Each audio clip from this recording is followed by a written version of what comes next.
In just a short while from now, the governor of RBI, Shaktikanta Das, will be addressing a press conference. We'll take you straight away to that press conference. But in just a bit before that, let's have a quick look at the Indian markets, which have jumped in the morning trade as Sensex opened with gains of 1,050 points, while Nifty was also up by over 3%.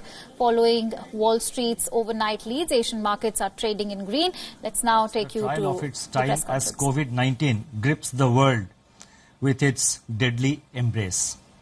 Everywhere, as also in India, the mission is to do whatever it takes to prevent the epidemiological curve from steepening any further.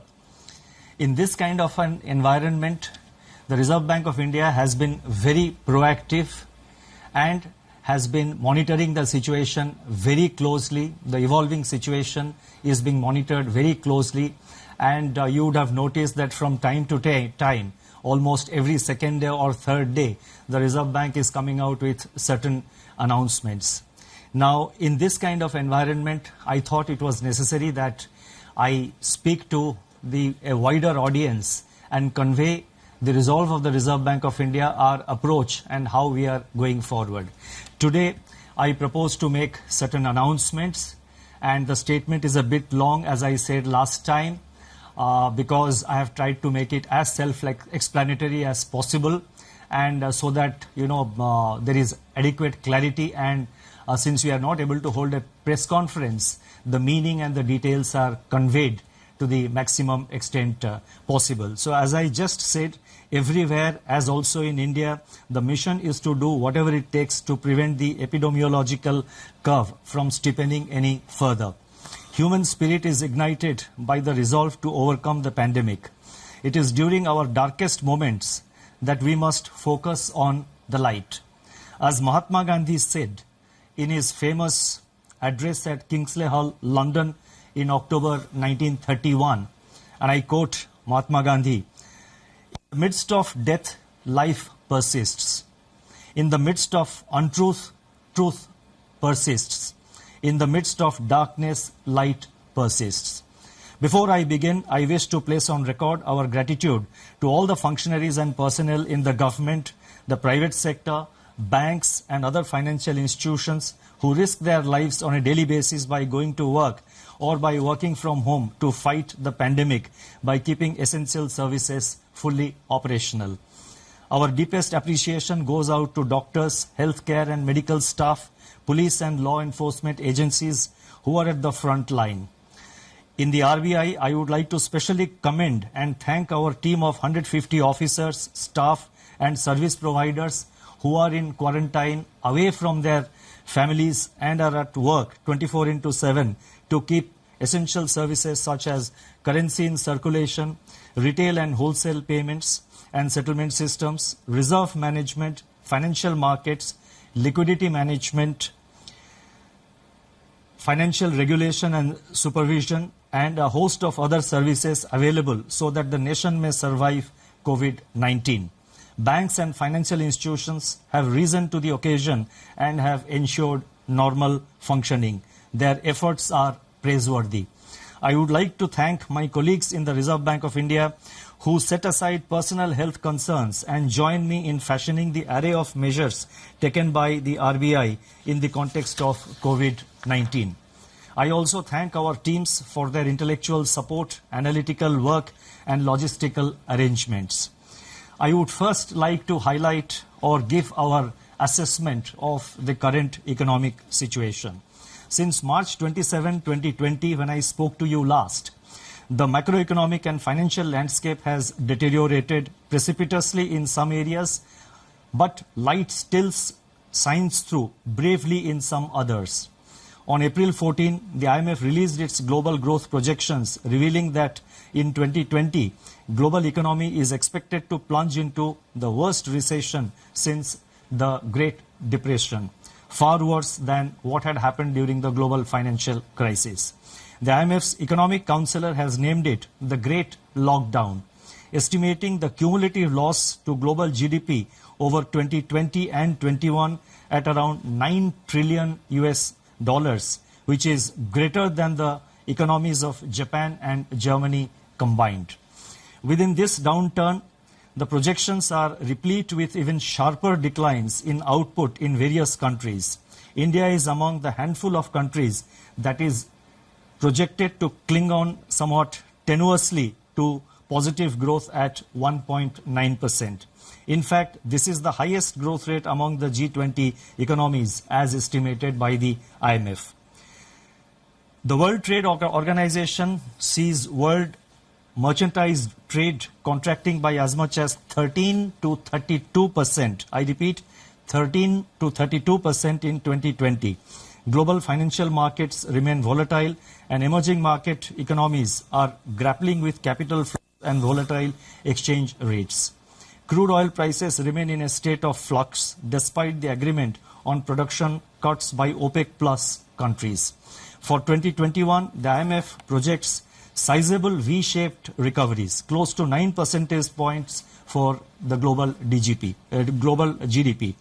India is expected to post a sharp turnaround and resume its pre-COVID, pre-slowdown trajectory by growing at 7.4% in 2021-22. Over the last 3 weeks, there have been a few data releases on domestic developments, but they are too disjointed to allow a comprehensive assessment of the state of economy. Yet, there are a few slivers of brightness among the encircling gloom. In my statement of March 27, I had referred to continuing resilience of agriculture and allied activities on the back of all-time highs in production of food grains and horticulture, with huge buffer stocks of rice and wheat far in excess of the buffer norms. By April 10, pre-monsoon Kharif sowing had begun strongly, with acres of paddy, which as you know is the principal Kharif crop, up by 37% in comparison with the last season, that is in comparison with the Kharif of 2019. States such as West Bengal, Telangana, Odisha, Assam, Karnataka and Chhattisgarh are leading in sowing activity despite the lockdown. On April 15, the India Meteorological Department IMD forecast a normal southwest monsoon for 2020 season, with rainfall expected to be 100% of the long period average. These are early developments and they bode well for our rural demand, supported as they are by accelerating fertilizer production, which was noticed up to February 2020. The robust growth of 21.3% in tractor sales up to February 2020 as against a contraction of 0.5% in the corresponding period of the previous year may provide an offset to farm labor shortage on account of the lockdown. In other production sectors, the situation is more somber. On April 9, the Index of Industrial Production for February was released, showing that industrial output accelerated to its highest rate in 7 months. The impact of COVID-19 is not yet captured in these prints. So therefore, there is no reason to get misled by the IIP data which was released up to February, because the impact of COVID-19 comes thereafter. More tellingly, however, the revival in electricity generation, a coincident indicator of demand that had commenced from January 2020, has been halted by a sharp fall in daily demand in the range of 25 to 30% after the lockdown announcement on March 25th. Automobile production and sales, port freight traffic declined sharply in March, as recently released data indicates. The Manufacturing Purchasing Managers Index, that is PMI, for March 2020, which was released on April 2, was the lowest in last 4 months. Notably, suppliers' delivery time lengthened for the first time in 5 months, indicating supply disruptions. The April 6 release showed that services PMI declined into contraction in March 2020, pulled down by a sharp downturn in export business, new domestic orders and employment. In the external sector, the contraction in exports in March 2020 at minus 34.6% has turned out to be much more severe than during the global financial crisis. However, amidst all this, the level of foreign exchange reserves which we have continue to be robust at US dollar 476.5 billion on April 10th, equivalent to 11.8 months of imports. Turning to the status of banking operations since the nationwide lockdown was imposed by the Government of India, the RBI has taken a number of steps to ensure normal business functioning by the entire banking sector. As a result, payment infrastructure is running seamlessly. Banks have been required to put in place business continuity plans to operate from their disaster recovery sites and or to identify alternate locations for critical operations so that there is no disruption in customer services. Our data show that there was no downtime of internet or mobile banking. On an average, ATM operations stood at 91% of the full capacity. The average availability of business correspondents is over 80%. Regional offices of RBI have supplied fresh currency of rupees 1,20,000 crores from March 1 till April 14th to currency chests across the country to meet increased demand for currency in the wake of COVID-19 pandemic. Banks have indeed risen to the occasion by refilling the ATMs regularly despite several logistical challenges.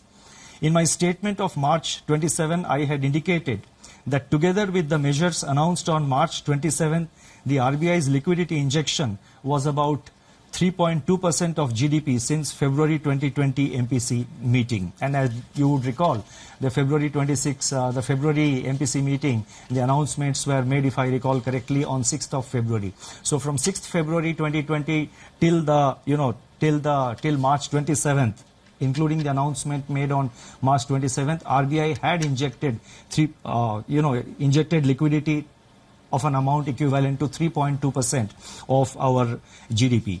Since then, that is since March 27th, surplus liquidity in the banking system has increased sharply in the wake of sustained government spending. Systemic liquidity surplus as reflected in net absorptions. I am talking about net absorptions, that is the difference between the taking into account both the reverse repo and the repo. So therefore, the systemic liquidity surplus as reflected in net absorptions under the LAF averaged at about rupees 4.36 lakh crore during the period March 27th to April 14, 2020. As announced on March 27, the RBI undertook 3 auctions of targeted term repo operations, that is TLTRO, injecting cumulatively rupees 75,041 crore to ease liquidity constraints in the banking system and distress financial markets. Another TLTRO auction of rupees 25,000 crore is being conducted today. In response to these auctions, financial conditions, now this is very important, in response to these conditions, financial conditions have eased.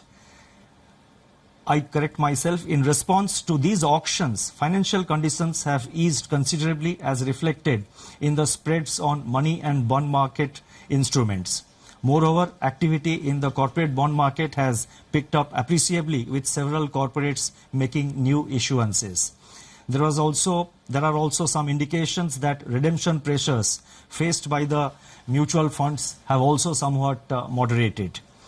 Against this background, and as I mentioned, that we have been constantly monitoring the situation after considerable internal deliberation and after monitoring the evolving situation, and in our effort to see that the financial system is fully functional, the markets are fully functional, we have in RBI decided to announce certain additional measures, and I would now like to elaborate upon them.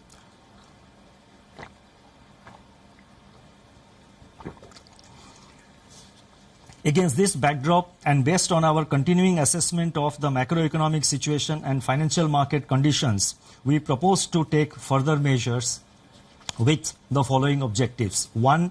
To maintain adequate liquidity in the system and its constituents in the face of COVID-19 related dislocations. 2.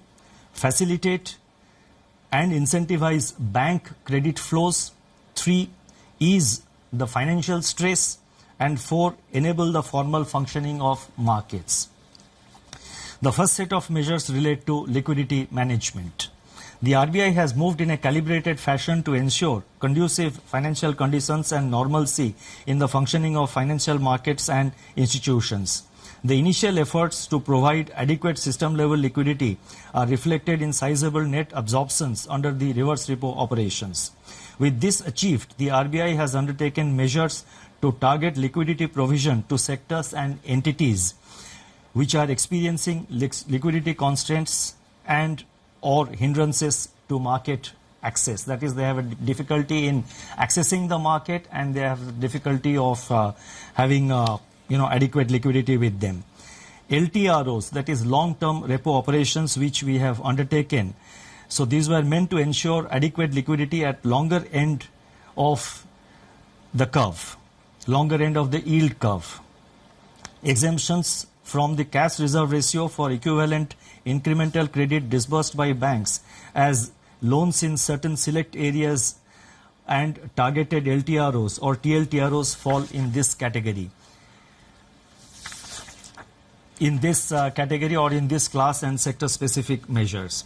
It is observed that deployment of TLTRO funds so far has largely been to bonds issued by public sector entities and large corporates, especially in primary issuances.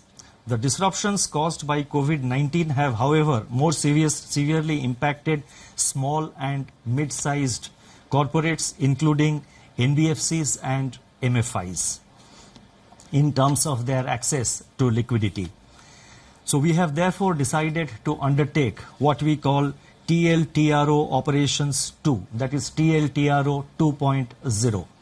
Accordingly, it has been decided to conduct targeted long-term repo operations TLTRO 2.0 for an aggregate amount of rupees 50,000 crore to begin with. Please mark my words, rupees 50,000 crore to begin with in tranches of appropriate sizes. Based on our assessment of the evolving situation and based on the pattern of utilization of this 50,000 crore by the market and in the market, it is always open for RBI to step up this amount beyond 50,000 crores as per requirement or as may be necessary to see that various segments of the market, various segments of the MFIs, the NBFCs and other institutions in terms of liquidity, they remain well lubricated. The funds availed by the banks under TLTRO 2.0 should be invested in investment grade bonds, commercial paper and non-convertible debentures of NBFCs with at least 50% of the total amount availed going to small and mid-sized NBFCs and MFIs. So therefore the emphasis will be to see that there is adequate flow to the mid-size and the small NBFCs as well as to the MFIs. The guidelines in this regard will spell out the relevant details. These investments have to be made within 1 month of the availment of liquidity from RBI, as in the case of the earlier TLTRO auctions, which have been conducted so far. Investments made by banks under this facility will be classified as held to maturity, HTM, even in excess of 25% of total investment permitted to be included in HTM portfolio. Exposures under this facility are also not to be reckoned under the large exposure framework, and the notification for TLTRO 2.0 auction will be issued today. The next announcement relates to refinancing facilities for all India financial institutions like NABARD, SIDBI and the National Housing Bank. All India financial institutions such as NABARD, SIDBI and National Housing Bank play an important role in meeting the long-term funding requirements of agriculture and the rural sector, small industries, housing finance companies, MFIs and NBFCs. These All India financial institutions normally raise resources from the market through specified instruments which are allowed by the Reserve Bank of India, in addition to, of course, relying on their own resources. In view of the tightening of financial conditions in the wake of COVID-19 pandemic, these institutions are today facing difficulties in raising resources from the market. Accordingly, it has been decided to provide special refinance facilities for a total amount of rupees 50,000 crores to NABARD, SIDBI and NHB to enable them to meet sectoral credit needs. This will comprise of rupees 25,000 crore to NABARD for refinancing regional rural banks, that is RRBs and cooperative banks and microfinancial institutions. Rupees 15,000 crore will flow to SIDBI for on-lending and refinancing, and as you know, SIDBI will be lending this money to, by way of providing refinance to scheduled commercial banks as well as to other financial entities, NBFCs, MFIs, etc., who sanction loans to the MSME segment of the economy. And NHB will be allotted rupees 10,000 crore for supporting housing finance companies, HFCs. Now these amounts which I announced, that is totally 50,000 crore, of which 25,000 crore goes to NABARD, 15,000 crore goes to SIDBI, and 10,000 crore goes to NHB.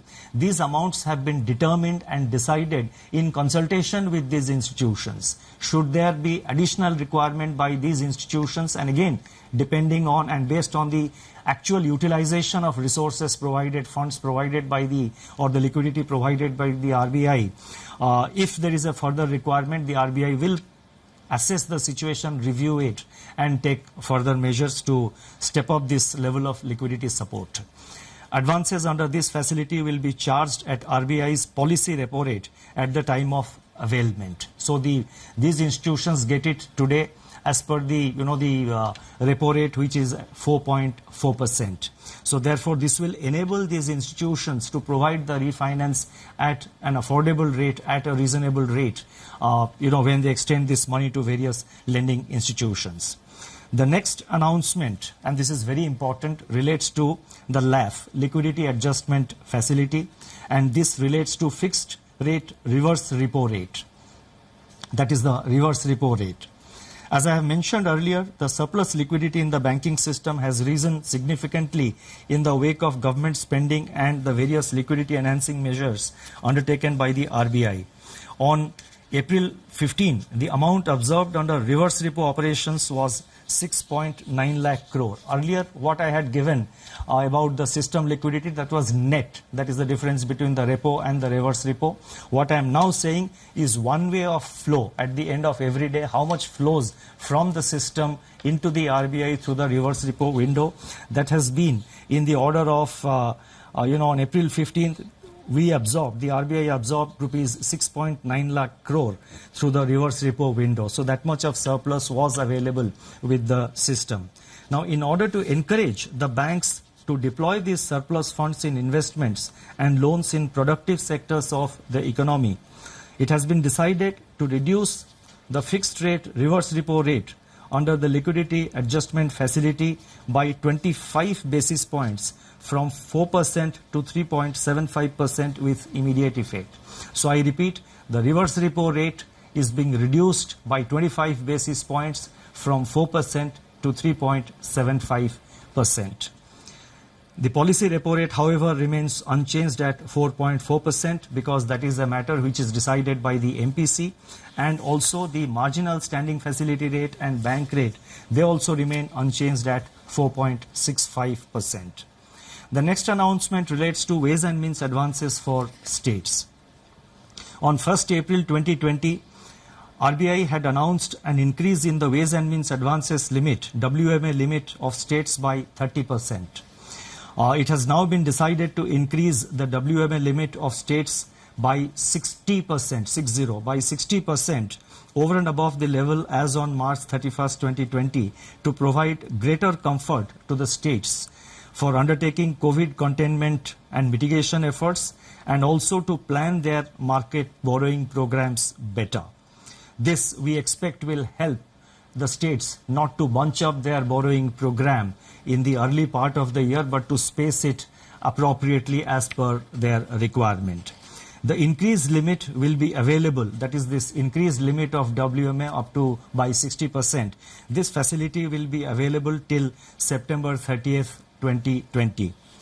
The next set of measures are related to regulatory measures. On March 27, 2020, the Reserve Bank had announced certain regulatory measures to mitigate the burden of debt servicing brought about by disruptions on account of COVID-19 and to ensure the continuity of viable businesses. Based on a review of rapidly evolving situation and consistent with globally coordinated action committed to by Basel Committee on Banking Supervision to alleviate the impact of COVID-19 on global banking system, additional regulatory measures are being announced today. So whatever regulatory measures we are announcing, they are consistent with the Basel guidelines. The first measure under this category of regulatory measures, they relate to asset classification. Economic activity has come to a standstill during the period of the lockdown. Now, as I go with these announcements, I request your patience because in the concluding paragraphs, in the concluding 2 or 3 paragraphs to which I will come very shortly, I have attempted to give some kind of a forward guidance on certain aspects, so I request your patience.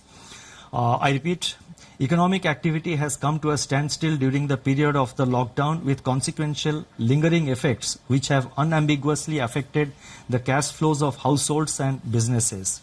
On March 27, the Reserve Bank had permitted lending institutions to grant moratorium of 3 months on payment of the current dues falling due between 1st March and May 31st.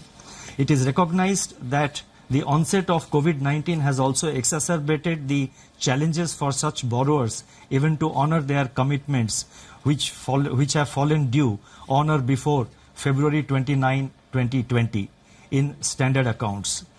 The Basel Committee on Banking Supervision has taken cognizance of the financial and economic impact of COVID-19 and very recently announced that the payment moratorium periods, public or granted by banks on a voluntary basis relating to COVID-19 outbreak, can be excluded by banks from the number of days past due in respect of NPA recognition. Therefore, it has been decided that in respect of all accounts for which lending institutions decide to grant moratorium or deferment and which were standard as on 1st March 2020, the 90-day NPA norm shall exclude the moratorium period. That is, there would be an asset classification standstill for all such accounts from 1st March to 31st May 2020.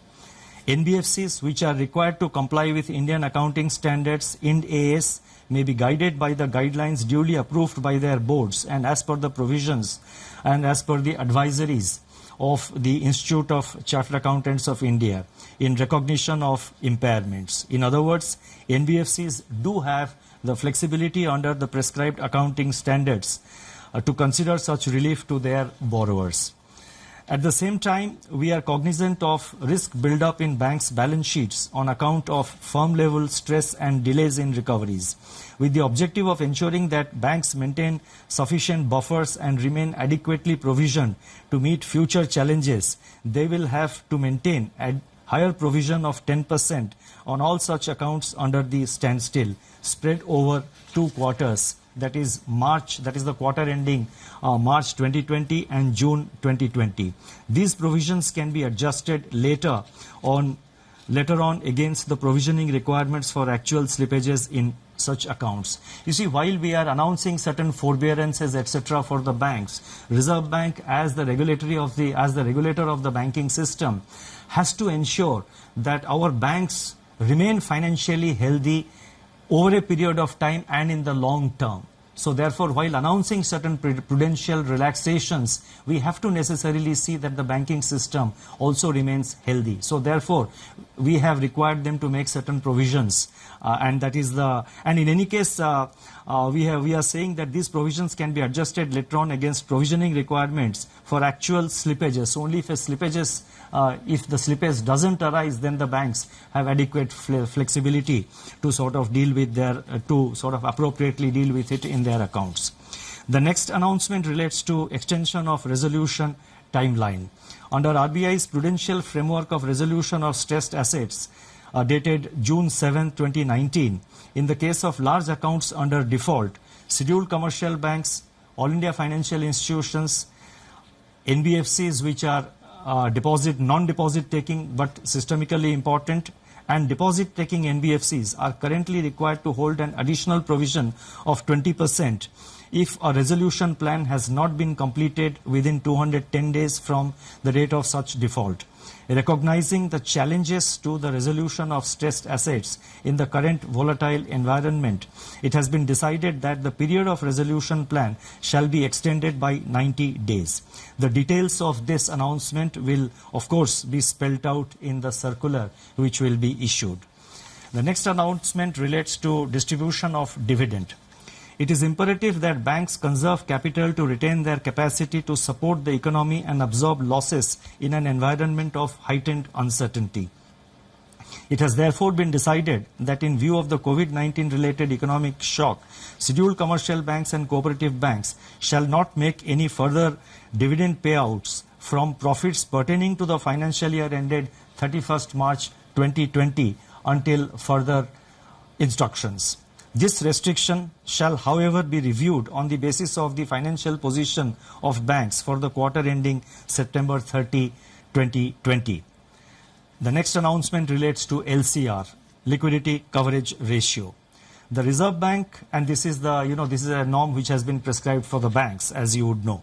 Reserve Bank has been proactively taking measures to address systemic liquidity issues through a slew of monetary and market operations. In order to ease the liquidity position at the level of individual institutions, the LCR requirement for scheduled commercial banks we have now decided that the LCR requirement of scheduled commercial banks will be brought down from 100% to 80% with immediate effect. I repeat, LCR requirement is being brought down from 100% to 80% with immediate effect. The requirement shall be gradually, however, restored back in two phases, 90% by 1st October 2020 and 100% by 1st April 2021. The next announcement relates to NBFC loans to commercial real estate projects. In terms of extant guidelines for banks, the date for commencement of commercial operations, DCCO, in respect of loans to commercial real estate projects, delayed for reasons beyond the control of promoters, can be extended by additional 1 year over and above the 1 year extension permitted in the normal course without treating the same as restructuring. And restructuring, as you know, would obviously have implications for asset classification. It has now been decided to extend a similar treatment to loans given by NBFCs to commercial real estate. This will provide relief to NBFCs as well as to the real estate sector. Now, before I go to the concluding remarks, let me mention that the RBI, as I mentioned earlier, is monitoring the situation very closely. We are very vigilant about the developments, and whenever required, we will make necessary announcements. And so therefore, this is not the last of the announcements that we are announcing today to deal with the situation. As the situation warrants, we will be announcing new measures to deal with the challenges. Our effort is always to remain proactive and also to respond to the emerging challenges.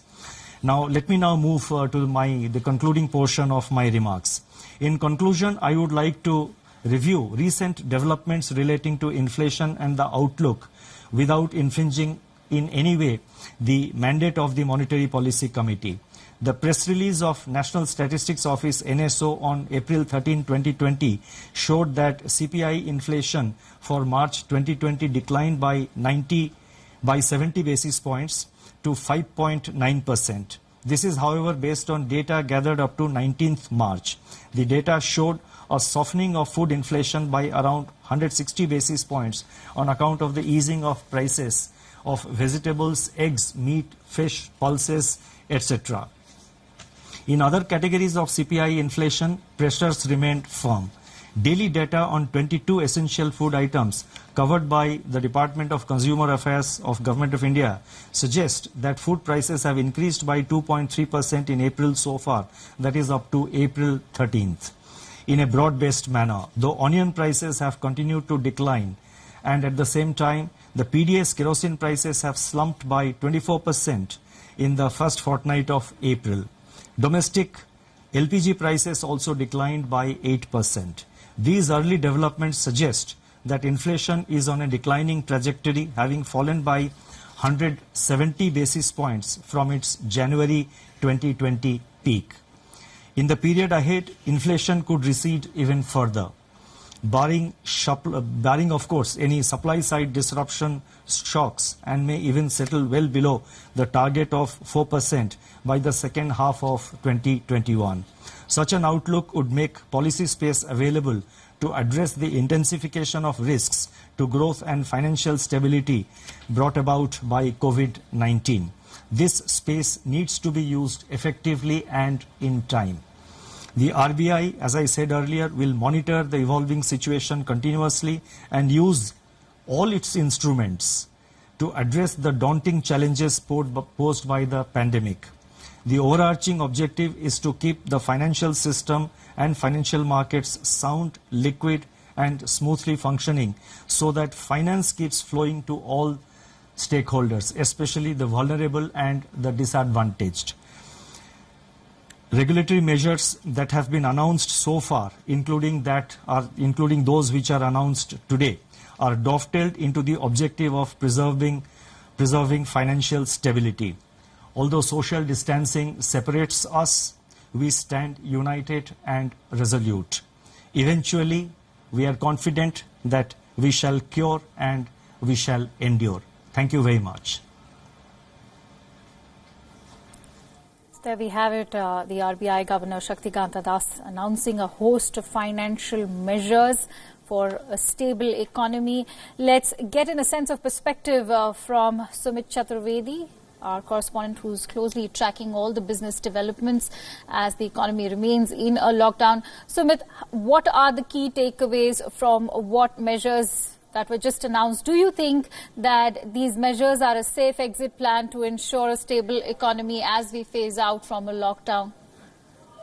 Well, Kancha, here two important things are there. First of all, the commentary is important. The central bank commentary is important.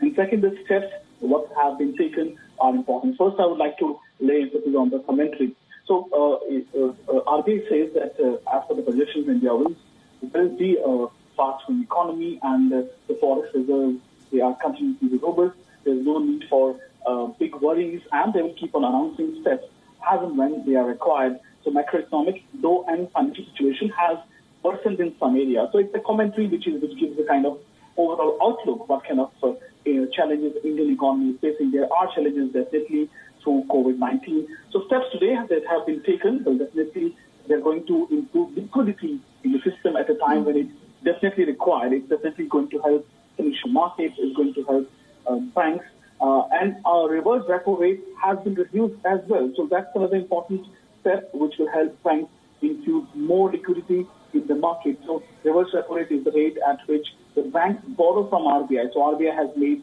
it more incentivized to borrow from banks, from RBI for banks. Right. Sumit, you just mentioned that the reverse repo rate has been revised. There's, of course, greater liquidity that Shaktikanta Das also seemed to highlight.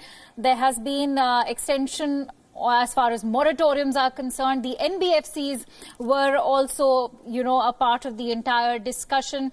How do you think the common man can benefit from these measures that were largely addressing the financial sector? Well, this will help us boost liquidity into the system, which means banks will be able to lend more to the people, which means, but only if they want to borrow more, only if they want to invest, they want to shop, they want to get, the loans will definitely be cheaper. So from the side of liquidity, yes, there's a push. From the side of demand has to come from consumer side, and that depends a lot on how long are we going to face the lockdown situation, because even if we want to buy, we can't buy many things. But overall, it is in a way trying to help banks and other companies, because the liquidity situation there is very bad. The cash is not there. But whatever cash was available has been exhausted over the last 15-20 days. So that is one critical area. For consumer, yes, the loans will become cheaper. Overall, the borrowing money will be cheaper. And going forward, more and more countries are going to take that step only to push more money to the hands of people so that the demand comes back whenever the lockdown is lifted, because that is very important for an economy. Recession has to be beaten by more and more buying. Buying will happen only if there's more money into the hands of people. So for me, you and me, the loans will be cheaper, and we will be able to take money at a cheaper rate from banks that will help us to spend more. Right. Sumit, at the risk of comparing the entire discussion today with March 27th, which was actually a monetary policy day that was advanced by a week back then, how do you see today's measures, taking that day forward in terms of a stimulus to the economy? So it's stimulus to economy. Another one is in the works. Yesterday, Prime Minister and FM Sitaraman, they met. Well, that's a separate step that will be taken, announced by the government itself. This is more to do with the banks and the financial institutions because they actually depend on RBI, central bank, for their healthy system. Government on its own can take a lot of steps that can put the overall economic health in danger. But RBI will take steps that will, in a way, strengthen the banking system, and this is a step to strengthen the system of the economy, banks, more liquidity, and all these steps. We expect government to announce also some steps very soon as far as stimulus is concerned. That will be likely for MSMEs, medium and small enterprises, and other sectors as well, sector-specific measures. Right. Sumit, how do you think the measures announced today will reach out to the bond market, which has been tremendously affected since nobody is buying government bonds and state government loans as well? Let RBI also, will RBI now be directly buying or provide money against corporate bonds as well? Well, that's something which was not touched upon here, Akanksha, but yes, definitely you're right. Attractiveness of the bond, on the other hand, could increase because it's a safe instrument as compared to other liquid instruments like equity shares and other instruments. So bonds will be, in a way, the overall yield can increase going forward on bonds because bonds, they are considered as a safe haven. In fact, gold the prices can also touch 50,000 per 10 grams. Over around 47,000 per 10 grams. So yes, in macroeconomic situation, many instruments are there, and buyers can go for any of them to maintain security. For common man, it may not be an option, but for big corporates, yes, it can be an option. Right. Sumit, also help us break down this understanding of the TLTRO 2.0, which of course has been allocated rupees 50,000 crore. And that is going to be conducted today, which will, of course, be provided to financial institutions such as NABARD, SIDBI and the NHB. How will this help the common man now? Well, definitely another instrument of overall, we can say that providing liquidity to the markets. And first, 25,000 crore rupees will be inducted, in fact, infused to this TLTRO, which is targeted long-term repo operation. It's a 3-year tenor operation. Basically, it's going to inject 25,000 crore liquidity on today itself. So overall, it's going to be in 3 tranches. So it's again a liquidity measure which will put more and more money into the market, which is required this moment because country will need more steps. Definitely, it will need more money, more stimulus. At one side, US is giving $1 trillion of stimulus. For us, even these are very small measures. So this overall targeted long-term repo operation of 3-year tenor, which will be injected today, 25,000 crore is a big money. Right. So we've touched upon the liquidity measures. Let's now just look at the restructuring of loans because, the NBFCs have been wanting a line of credit for very long and money has also been now addressed to NBFCs. Let me end with with focus on NBFCs. Your take on that, Sumit. Well, you touched upon a very right subject, Akanksha, here, because NBFCs are the ones which are going to be at the forefront of this overall default if there is a default. Because, for the last many years, we talk about NBFCs, so they are going through a very bad phase. Defaults have been there also. And going forward, if there's no income, these MSMEs that depend a lot on NBFCs, non-banking companies, they will be in a position to default. So they'll come back to government and say what is their fault.